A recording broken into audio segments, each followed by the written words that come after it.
Fala família Jesuscope, como vocês estão? Tudo certo? Espero que sim, espero que todos estejam bem. Estamos aqui hoje para mais um Lab, nosso Lendo a Bíblia, estudando o livro como terminando, né? Tem mais 3 aulas com essa, nesse livro Bases da Fé Cristã, do Wayne Grudem, que vocês estão aí acompanhando com a gente. Hoje nós vamos falar sobre o que acontecerá quando Cristo retornar, tá bom? Então nós vamos falar 3 aspectos aí do que vai acontecer. Primeiramente, ressurreição. Segundo, grande tribulação. E terceiro, milênio, né? Que são os pontos mais controversos aí em relação à volta de Jesus, tá bom? Antes de nós iniciarmos, vamos fazer uma oração juntos? Feche seus olhos aí se você puder. Pai, nós mais uma vez nos colocamos aqui diante de Ti, diante da Tua presença, Pai, diante do Teu Espírito Santo. Senhor, pedimos direção, Senhor, pedimos capacitação, Pai, pedimos que o Senhor esteja aqui conosco, Pai, que a Tua presença nos guie, nos conduza, Pai, que não seja nada da nossa vontade, nada da nossa boca, Pai, mas que somente aquilo que o Senhor deseja saia da minha boca, Pai, somente aquilo que o Senhor deseja entre nas nossas mentes, nos nossos corações, para que nós possamos absorver juntos aqui a Tua palavra, Pai, e crescer como igreja, crescer como indivíduos, Pai, cada dia mais para a glória do Teu nome, Pai, nós pedimos e já Te agradecemos. Amém. Amém? Abra o seu livro aí se você tiver com ele. Pegue seu papel, sua caneta para você tomar nota, se você for fazer isso, tá bom? A gente já vai iniciar. Então, como disse, o que acontecerá quando Cristo retornar, né? O retorno de Cristo é algo que é um consenso, né? Que é primário, primazia em relação ao Evangelho, que foi uma promessa do próprio Cristo, né? Ele mesmo disse que retornaria, os próprios anjos ali na sua ascensão confirmam também, dizendo que ele retornaria da mesma maneira que os homens o viram subir, né? Então, quanto à volta de Cristo, creio que não haja nenhum tipo de divisão ou de divergência teológica em relação a se ele volta ou não, né? Porque é algo primordial ao cristianismo que ele retornará, né? Faz parte da nossa escatologia de forma mais geral, mais abrangente, tá bom? Aí o que nós vamos discutir hoje é como isso se dará, né? As formas que nós podemos interpretar na Bíblia que isso acontecerá, e o quando também ele começa aqui dizendo também a questão do tempo do retorno, né? Então, quando será que Cristo retornará? Ele coloca alguns versículos aqui para nós pensarmos, né? Alguns tópicos, na verdade, aqui baseados em textos para nós pensarmos juntos. Então eu vou passar rapidinho aqui para nós vermos aqui os tópicos que ele coloca. Ó. O que é necessário acontecer para que Cristo retorne? Então ele coloca aqui: é necessário que antes o evangelho seja pregado a todas as nações, Marcos 13:10 e Mateus 24:14, né? Diz que é necessário a tribulação, lá baseado também nesses dois textos de Marcos 13 e Mateus 24, né? Porque serão dias de tribulação como nunca houve, diz lá, e serão até abreviados esses dias por causa dos eleitos. É necessário também que apareçam falsos cristos, falsos profetas, né? Realizando grandes sinais e maravilhas. É necessário também que os poderes celestes sejam abalados, né? Diz que o sol escurecerá, a lua não dará luz, estrelas cairão do céu. Tudo isso baseado também no sermão escatológico de Jesus, Marcos 13, Mateus 24 e Lucas 21. E é necessário também a apostasia, baseado no texto de 2 Tessalonicenses 2, do 1 ao 4, que diz que antes daquele dia virá a apostasia e então será revelado o filho do pecado, o filho da perdição, né, que se opõe a Deus e tudo que se chama Deus, tá bom? E também, por último, a salvação de Israel, né, que diz que todo Israel será salvo, né? Quando ele diz todo, ele está querendo dizer aqui não que todos são salvos só por ser israelitas ou só por ser judeus, mas que a representatividade do governo da nação se voltará para Cristo, né? Então, próprio Jesus disse, né, que não o veriam novamente até que digam, bendito aquele que vem em nome do Senhor. Então, Jesus só volta quando Israel reconhecer que ele é o Messias, né? Porque isso hoje não ocorre, né? Há muitos judeus que hoje já creem em Jesus como Messias. Esse número, graças a Deus, é crescente. Há muitas igrejas crescendo no meio de Israel e entre os judeus, né? Isso é uma boa notícia para todos nós, mas ainda não é a maioria do povo de Israel, ainda não representa o governo da nação de Israel, né? E Jesus disse que é necessário que eles digam, bendito aquele que vem em nome do Senhor, se referindo a ele como o próprio Messias a quem eles rejeitaram, né, na sua primeira vinda. Então, todos esses sinais têm que ocorrer para que Cristo volte segundo as Escrituras. E esses sinais não foram feitos somente para nós sabermos deles, né, somente para estarmos cientes a respeito deles, mas sim para que observemos esses sinais nas nossas vidas e possamos estar atentos, então, quanto à volta do nosso Senhor Jesus.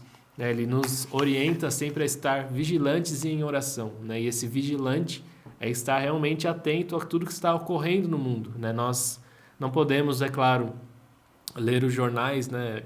Tentar incluir os jornais na Bíblia, como alguns fazem, mas o contrário, nós lemos a Bíblia e então interpretamos os jornais, os fatos que estão acontecendo no nosso dia a dia, né? Então nós não temos que ser alarmistas, né? Como nós vimos aí na pandemia, muitos dizendo que poderia ser o retorno ou que era um sinal muito claro do retorno, porque isso não está claro para nós nas Escrituras, né? Nós cremos que ainda não nem iniciou o princípio das dores, né? Talvez esteja começando a iniciar o princípio das dores descrito ali em Mateus 24 e também em todos os sermões escatológicos, né? E outros livros que trazem sinais e o que ocorrerá, como Daniel e Apocalipse, porém ainda não começou de fato, né, esse tempo do fim, como é definido nas Escrituras. Tá bom? Então, é importante conhecer esses sinais, né, que citei aqui para que estejamos atentos e possamos juntos observar e estar cientes do que está acontecendo, né? Mas entrando no que eu propus, né, nos 3 pontos que eu propus: ressurreição, tribulação e milênio, né? Ele começa aqui dizendo da tribulação, mas eu quero falar um pouco sobre a ressurreição também, que a gente falou na última aula sobre a morte, e na volta de Cristo, né, nessa vinda dele, é quando ocorre então a ressurreição, que eu até pincelei um pouco também no final da aula anterior, né? E essa ressurreição acontece no retorno do nosso Senhor Jesus Cristo, né? Como Paulo disse também aos Tessalonicenses, que ele não queria que eles fossem ignorantes quanto acerca daqueles que dormiam, né? Porque todos nós ressuscitaríamos, como também descrito lá no texto de 1 Coríntios 15, sobre a ressurreição, que aqueles que estiverem vivos serão transformados, mas porém os mortos ressuscitarão primeiro, né? Então receberão um corpo glorioso e estarão para sempre com o Senhor, como também todos nós, tá bom? Então a ressurreição dos santos ocorre no retorno de Cristo. E nisso há uma divergência também entre linhas teológicas diferentes que creem, né, a questão mais relativa em relação à questão do milênio, né? Porque alguns creem que o milênio é inaugurado no retorno de Cristo e outros creem que o milênio é finalizado no retorno de Cristo, né? Então depende da linha teológica a diferença nesse ponto também da ressurreição, tá bom? Mas o que importa é que todos os santos ressuscitam com Cristo, né? E na nossa visão escatológica do fim dos tempos, não há divergência entre santos e santos, então, porque houve, né, foi difundida há um tempo atrás uma linha em que somente parte dos cristãos reinariam no milênio e posteriormente ao milênio a outra parte seria ressurreta, né, ressuscitada para então estar com Cristo para sempre, né? Mas nós aqui não conseguimos enxergar isso nas Escrituras, né? E, na verdade, é pouco difundida essa ideia entre os teólogos mais tradicionais, né? Então, nós cremos, assim como os mais tradicionais, que na volta do Senhor seremos ressuscitados, então, e estaremos, a partir dali, reinando para sempre com Cristo ressurretos, tá bom? Então, primeiro ponto, ressuscitados com Cristo na sua volta, e aí entramos na questão das maiores divergências que temos em relação ao retorno de Cristo, que é em relação à tribulação e ao milênio, né? Não vai dar tempo da gente aprofundar aqui, né? E nem pretendo fazer isso. O que nós vamos fazer é dar uma introdução a esse assunto para que vocês possam compreender aí as diferentes linhas de pensamento que existem em relação a isso, tá bom? A chamada escatologia, que é o estudo do final dos tempos, tá bom?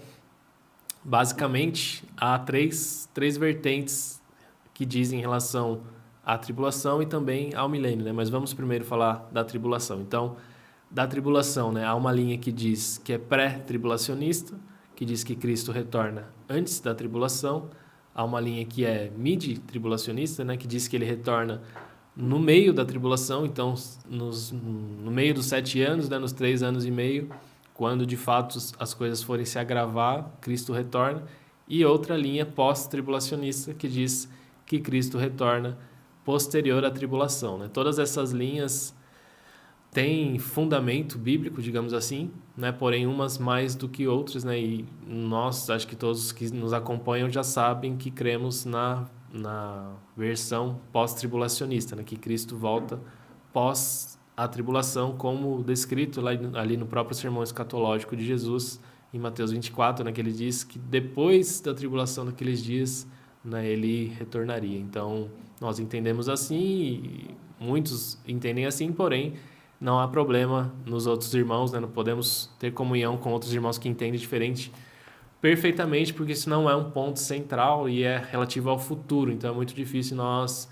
batermos o martelo, falar, não, que só tem essa linha e acabou, né? Não é assim que funciona, né? A gente pode interpretar de maneiras diferentes e podemos conviver, sim, em paz com todos os nossos irmãos que pensam diferente de nós, né? Mas, basicamente, então, os pré-tribulacionistas creem que há duas vindas, né, de Cristo, que ele retorna de forma secreta antes da tribulação, retira, então, a igreja do mundo, né? Então, começa a grande tribulação, até como uma das consequências da igreja ter sido retirada do mundo, né? Alguns até dizem que o próprio Espírito Santo seria retirado do mundo nesse período, né? Isso foi muito difundido por filmes, né? Como aquele filme, me fugiu o nome agora, Deixados para Trás, né? Houve uma série, se não me engano, de 3 filmes que difundiram bastante essa ideia do arrebatamento secreto, né? E também uma Bíblia que eu não me recordo o nome, mas é uma Bíblia Scofield de estudo, que difundiu esse ensinamento sobre esse retorno secreto de Cristo, e isso é algo que vem de cerca de 200 anos, né, segundo o que eu estudei, 200 anos para cá que surgiu essa linha, então, com pré-tribulacionista e com esse arrebatamento secreto, né, a linha que começou logo após o retorno de Cristo, né, a assunção, perdão, de Cristo, né, dos discípulos, dos apóstolos, da igreja primitiva, é a linha pré-milenista e a linha pós-tribulacionista, né, que acabo confundindo aqui um pouco, né, mas criam na vinda de Cristo após a tribulação, tá bom? Então, essa linha era mais difundida e também a pré-milenista, né? Então, eu acho que eu vou falar junto, que senão vai ficar complicado para a gente entender aqui, né? A pré-milenista crê que o milênio começa quando Jesus voltar. Então, como eu disse, né, há 3 interpretações em relação à tribulação e 3 em relação ao milênio, né? As 3 da tribulação eu já falei, as 3 do milênio são pré-milenista, que crê que o milênio começa assim que Cristo retorna, então se inaugura um período aí literal de 1000 anos, ou não precisa ser exatamente 1000 anos, né, mas um grande período de tempo onde Cristo está reinando de forma literal sobre toda a terra, estabelecendo seu trono em Jerusalém e governando sobre toda a terra, tá bom? Tem a linha amilenista, que é uma linha que tem bastante adeptos, né, até hoje, principalmente as igrejas reformadas mais tradicionais, tem muitos pastores amilenistas, que foi uma linha que surgiu posterior, né, a vários eventos ali, inclusive até a Israel ter sido expulso da terra, né? Porque o que acontece, né? É necessário para que Cristo retorne que Israel esteja alocada na nação de Israel, né? Cristo está bem descrito isso nas Escrituras, que haveria uma perseguição contra Israel, haveria um exílio novamente, haverá, né, o cerco ali de Israel, com exércitos, né, ao seu redor, ao redor de Jerusalém, e então Cristo volta. Porém, quando foi se desdobrando a história, né, ao longo desses 2000 anos, posterior a Cristo ter sido assunto aos céus, os teólogos foram percebendo que talvez isso não fosse tão literal, né, porque os eventos foram acontecendo de forma a deixar isso quase impossível de ser realidade, de ser literal, porque Israel ficou devastada por quase 1900 anos, né? Então, ninguém queria saber daquela terra, né? Ficou lá isolada depois de muitas guerras, destruição, né? E era uma terra desolada, ficou lá, né? Claro que dominada por povos, por impérios, porém ninguém tinha muito interesse em Israel e não havia o Estado judeu desde de que Roma destruiu, né, o templo novamente, expulsou os judeus e tirou eles de lá, e eles se espalharam pelo mundo. Então não havia mais o Estado judeu até 1948, se não estou enganado, quando na ONU, né, teve uma resolução que decidiu em um dia, né, como a própria palavra de Deus diz, né, pode uma nação nascer em um dia. Foi assim que aconteceu com Israel, que Israel voltaria a ser um Estado, né? Então isso passou a ser uma realidade de novo. Mas por que eu estou falando isso? Porque os amilenistas creem num milênio que não é literal, né? Num milênio que já começou, que nós já estamos vivendo o milênio, Cristo já está reinando, né, por conta de todas essas características históricas que eu comentei, né, que não havia o Estado de Israel. Porém, com o recomeço, digamos assim, né, com Israel novamente sendo um Estado a partir de 1948, muito vem crescendo, né, ao longo desses anos o pré-milenismo novamente, porque vem se enxergando essa possibilidade da leitura bíblica mais literal em relação a alguns textos e trechos relativos ao retorno de Cristo, tá bom? Então, por isso vem crescendo novamente o pré-milenismo, e tem também o pós-milenismo, que diz que também já estamos no milênio, né? E porém a diferença é que Cristo só retorna quando nós de fato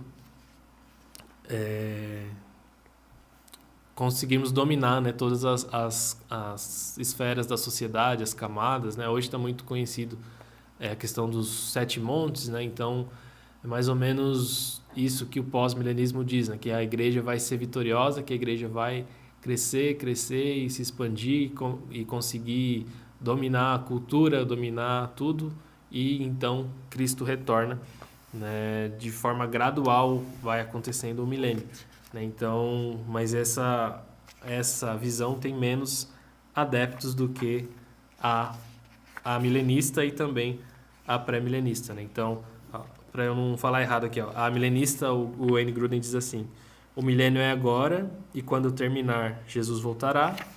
Para pós-milenista, o milênio ocorrerá gradualmente e Jesus voltará logo após esse período. E a pré-milenista, o milênio virá repentinamente e Jesus então retornará antes desse período, tá bom? E a questão principal é da literalidade ou não, né, em relação ao pré-milenismo, porque o pré-milenismo diz que é 1000 anos literais, ou não necessariamente 1000, mas um período de tempo literal, um grande período de tempo literal em que Cristo reinará. Já os amilenistas não, né, porque já são 2000 anos, né, então, desde que Cristo foi assunto aos céus, então eles creem assim que já se inaugurou o reino, e então ele termina quando Cristo vier e então submeter tudo ao Pai, como está escrito lá em Apocalipse 21. A grande controvérsia desse texto é baseada lá no texto de Apocalipse 21, tá bom? 20, 21 e 22, que é os finalmente ali, a resolução de todas as coisas, tá bom? Mas isso, como disse também, da tribulação, não deve nos dividir, né? E nós não devemos ter nenhum tipo de preconceito com quem pensa diferente de nós, pelo contrário, né? É interessante que nós conheçamos mais e mais, e nos aprofundemos em conhecer as diferentes visões, até para que nós possamos firmar a nossa de fato, né? E encontrar o que mais nos parece correto, razoável, no nosso entendimento das Escrituras, né? Que é o que nós sempre encorajamos vocês, para que vocês leiam e vocês entendam, e a partir do entendimento que vocês tiverem, né, com o Espírito Santo, vocês então tomem as suas decisões, né, as suas pautas, os seus modos de pensar, baseado no entendimento de vocês no secreto com o Espírito Santo, né? Porque muitas vezes nós podemos induzi-los a pensar igual a nós, e esse não é o nosso meio de pensar, né? Não é o que nós queremos induzir ninguém a pensar como nós pensamos. Nós queremos que vocês leiam as Escrituras, que vocês consumam boa teologia e vocês cheguem então às suas próprias conclusões, tá bom? Que isso é mais importante, que todos nós estejamos firmados realmente no que cremos, com fé no que cremos, né? Porque a palavra diz que sem fé é impossível agradar a Deus. Então, que nós não creiamos porque outros creem, né? Mas que creiamos porque realmente entendemos assim, e também não é algo que é imutável, né? Que nós não somos imutáveis como Deus é. Nós podemos mudar de opinião, eu mesmo já mudei diversas vezes em relação a muitas coisas da palavra de Deus, e é interessante que nós estejamos sempre abertos à mudança, né? Porque nós vamos crescendo, nos aprofundando em conhecimento e é normal que nós então mudemos de opinião, né? E não tem problema nenhum nisso, né? Então que nós todos estejamos abertos em relação a isso, a mudar de opinião para que possamos então crescer em graça, em conhecimento, tá bom? Mas falando também, como eu estava dizendo, da tribulação, né? Então expliquei o que é, quais são as versões em relação à grande tribulação, quais são as versões em relação ao milênio, né? Então, juntando tudo isso, né, na visão pré-milenista, então, que é a que nós cremos, basicamente, né? Não querendo induzir vocês a crer novamente, mas dizendo que cremos porque é o que cremos.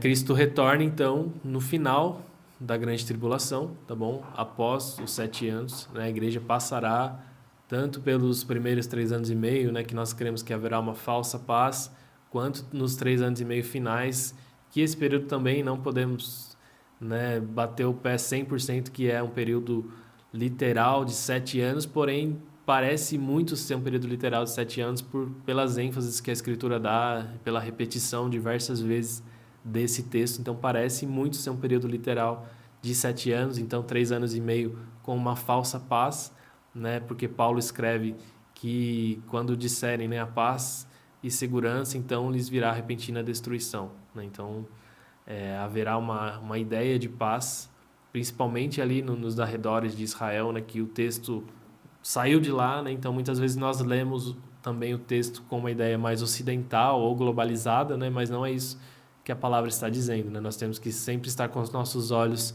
em Israel e nas nações ali ao redor para que possamos compreender da melhor maneira todos esses desdobramentos que vão ocorrer, tá bom? Então, Jesus retorna no final da grande tribulação, então estabelece o milênio, né? Passa a reinar, então, 1000 anos de forma literal sobre toda a terra, né? Ele vai prender, então, como está descrito lá em Apocalipse, o diabo e vai reinar sobre toda a terra, submetendo todos os reinos ao seu domínio, ao seu reino, né? Então será o maior império de todos os tempos, né? O império de Jesus, e quem não se submeter, né, vai ser destruído, porque será um reino de fato, um império de fato, né? Não será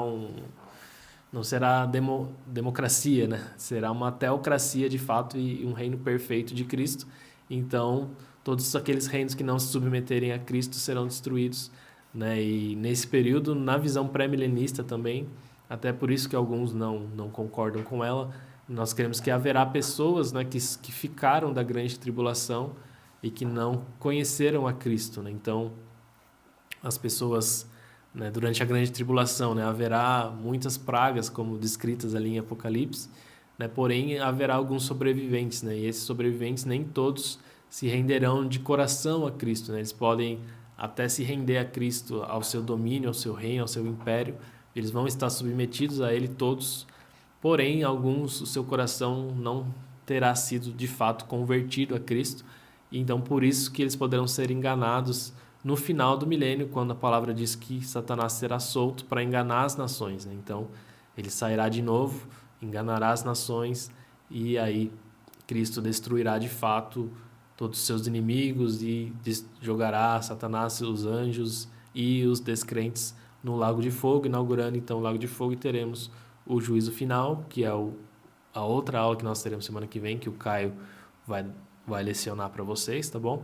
Então, basicamente, essa é a visão pré-milenista.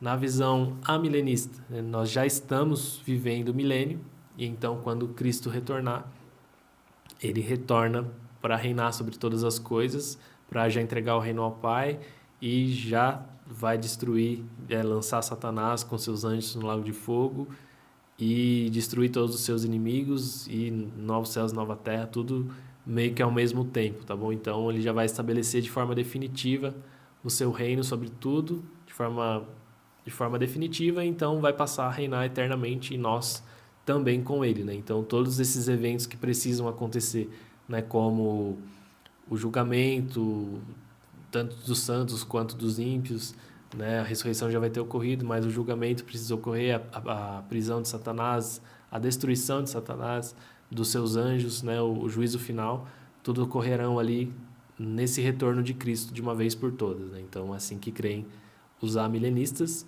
e os pós-milenistas de forma semelhante também ao amilenismo, né? Porém, crendo aí que haverá em um período maior na história em que a igreja de fato conseguirá crescer mais e mais, né? E influência e conseguir atingir toda a sociedade, né? Como um todo. E então Jesus retornará e no final dessas coisas, estou só olhando aqui para ver se eu não estou falando errado, mas é isso mesmo. No final de todas essas coisas, eles então terão seu julgamento, né? O Satanás e seus anjos serão também lançados no lago de fogo, né? Haverá o castigo dos ímpios, então, e também o galardão dos justos também no retorno de Cristo, né? Então, é bem similar o que ocorre, né, nessas duas visões, só muda o jeito de interpretar, né? Na visão amilenista, como eu disse, nós já vivemos o milênio, né? E ele acaba quando Jesus retornar. Na pós-milenista também, né? Já estamos vivendo o milênio, porém ele é gradativo, né? E há essa literalidade em conseguir esse domínio total, né? Total, quase total da igreja sobre a sociedade, né? Das leis de Deus sobre a sociedade, para que haja uma sociedade perfeita então, né? Mas, como eu disse, essas visões não existem para nos separar, né? E não devem nos separar, né? E nós devemos ter paz em viver em comunhão com irmãos que pensam diferente de nós, até porque esse não é um ponto primordial, né, em relação ao evangelho, ao cristianismo, né, em relação ao modo como enxergamos, né? Não que não, o retorno de Cristo sim é um ponto primordial, né? Porém o modo como se darão os eventos, né? Se é de um jeito ou de outro, se é antes ou depois da tribulação, se o milênio é literal ou não, não é algo que nós podemos ser tão seguros em bater o martelo, porque é algo realmente relativo ao futuro. Então, né, não tem como nós afirmarmos nada que vai acontecer futuramente sem informações extremamente claras sobre isso, né? Nós temos muita informação, né? Porém, nós entendemos da melhor maneira que conseguimos, né? Não há como a gente dizer que o nosso entendimento é o correto e os outros não, né? Então, por essa razão, não há motivo para nós julgarmos também os nossos irmãos. Bom, mas o principal de tudo isso, né, é nós crermos, como disse no começo, no retorno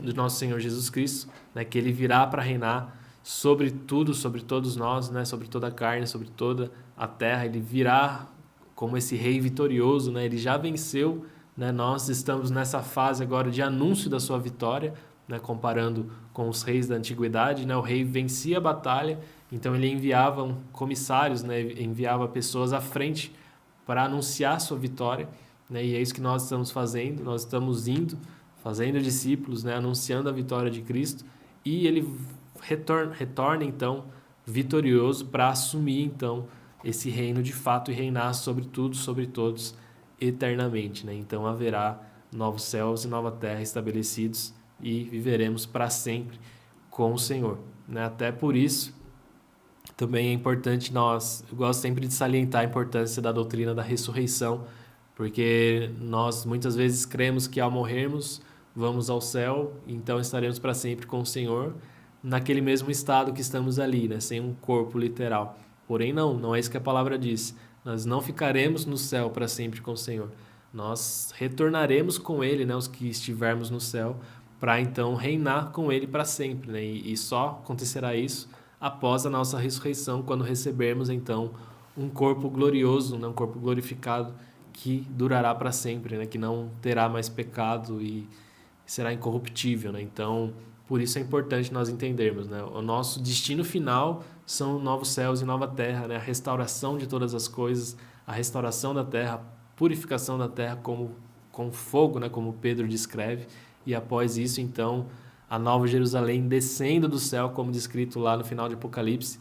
Leiam o livro de Apocalipse, é muito importante, né? Às vezes tem gente que fica com medo ou tem gente que acha que não vai entender, mas leiam, releiam, procurem entender, porque principalmente o final é muito importante que nós entendamos que a Nova Jerusalém desce e nós então estaremos para sempre com o Senhor, né, reinando nos novos céus e nova terra, tá bom? Então é importante que nós tenhamos essa esperança viva em nós, né, para que nós possamos até viver a nossa vida cristã de forma com mais esperança, né, com mais expectativa nesse retorno de Cristo e em tudo isso que acontecerá, porque isso é muito importante e é por isso que nós vivemos o que vivemos, pregamos o que pregamos, né, fazemos o que fazemos. Não tem nenhum sentido se não fosse ocorrer também o retorno de Cristo e a nossa ressurreição juntamente com todos os santos, tá bom? Perguntas para a nossa revisão aqui, ó, só para a gente dar uma recapitulada.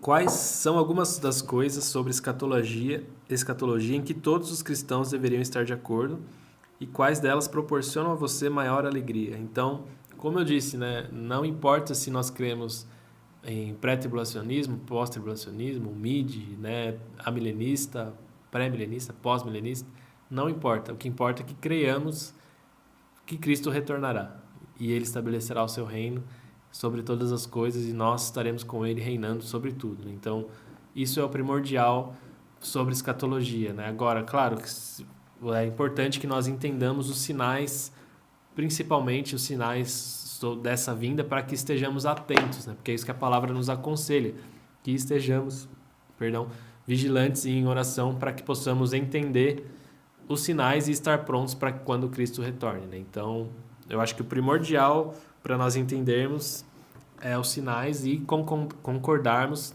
que Cristo retorna e reinará sobre todos, né? E isso deve nos proporcionar essa grande alegria. Quais são algumas das questões relativas à escatologia em que os cristãos diferem, como eles deveriam lidar com essas diferenças? Então, como disse, né, o nosso foco foi esse. Diferimos em tempo em que Cristo volta, né? Alguns acham que ele volta antes, alguns acham que ele volta no meio e outros acham que ele volta depois da tribulação.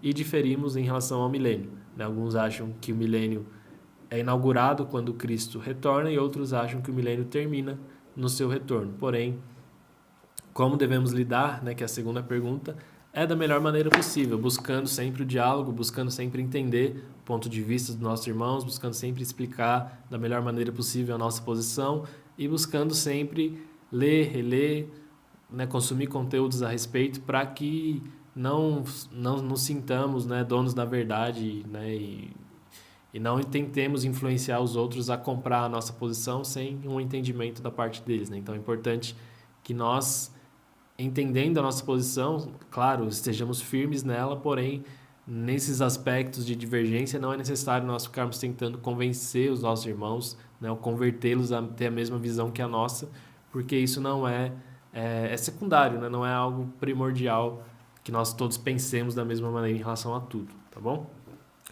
E aqui, por último, ele coloca aqui para nós reservarmos um momento para ler Apocalipse 22, 12 e fazer uma oração em resposta a isso, tá bom? Então, façam isso, né? Tirem um tempo de oração. Aqui ele fala, ó, Apocalipse 22, 12 diz assim: Eis que venho em breve, a minha recompensa está comigo e eu retribuirei a cada um de acordo com o que fez. Né? E a resposta é Amém, vem Senhor Jesus, né? Que João fala em Apocalipse 22, 20. Então, que essa seja a nossa resposta. Amém, vem Senhor Jesus. Como nós sempre dizemos, né? Maranata, vem Senhor Jesus. Esse é o nosso desejo, é isso que nós queremos. Nós queremos estar contigo para sempre. Esse é o anseio do nosso coração, né? E que seja, de fato, o anseio do nosso coração, sabe? Muitas vezes, falando sobre isso, né? Nós vemos pessoas que parece que não desejam tanto assim o retorno de Cristo, né? Ou pessoas que pensam que coisas desse mundo, como bens ou o próprio casamento, né? Ou coisas semelhantes, que Cristo, alguns até brincam, né? Será que Cristo não pode me esperar casar ou comprar minha casa ou ter um filho, coisa do tipo, né? Mas o retorno de Cristo é muito superior a tudo isso, né? A gente não tem noção, acho, quando a gente fala isso, da grandeza que vai ser o retorno de Cristo, né? E da glória que será revelada em nós nesse momento, né? Então, que Ele venha, né? E que Ele venha.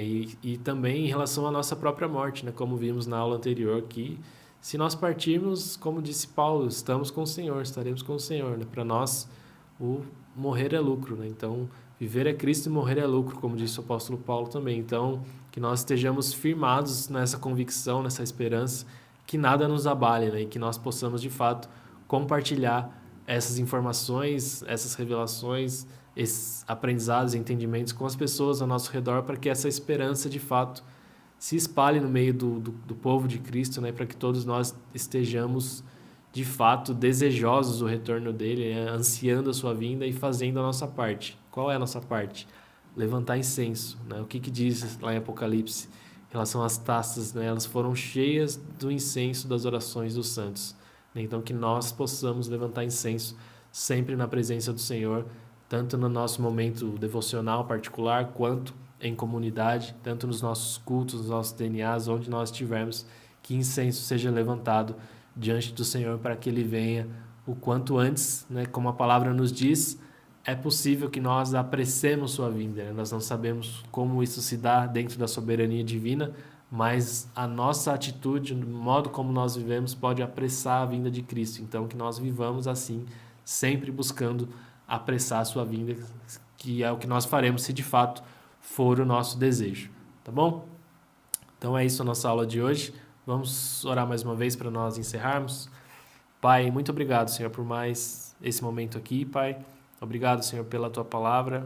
Obrigado, Senhor, porque nós podemos saber, compreender um pouco do que acontecerá, dos sinais, Senhor, da Sua vinda, Pai, de que o Senhor realmente virá vitorioso, Senhor, para reinar sobre todas as coisas, Pai, e aumenta, Pai, esse desejo em nós da Sua volta, Senhor, aumenta esse desejo em nós do nosso retorno, Pai, que nossos corações, Senhor, desejem isso de fato, Pai, que não seja algo da boca para fora, Pai, mas que nós queiramos a Tua presença mais que tudo, Senhor, que nós queiramos Tua presença mais que bem, Senhor, mais que pessoas, Pai, mais que relacionamentos, Senhor, que Tu seja tudo para nós, Senhor, que o Senhor seja nosso primeiro amor de fato, não um amor imaturo, Senhor, mas um primeiro amor, Senhor, em posição, Pai, que nós Te coloquemos acima de todas as coisas, Pai, acima de esposa, de pais, de filhos, Senhor, que nós Te amemos sobre tudo, Pai, e nós, de fato, ansiemos pelo Teu retorno. Vem, Senhor Jesus, esse é o nosso desejo, essa é a nossa oração. Amém? Deus abençoe vocês, então até a próxima aula.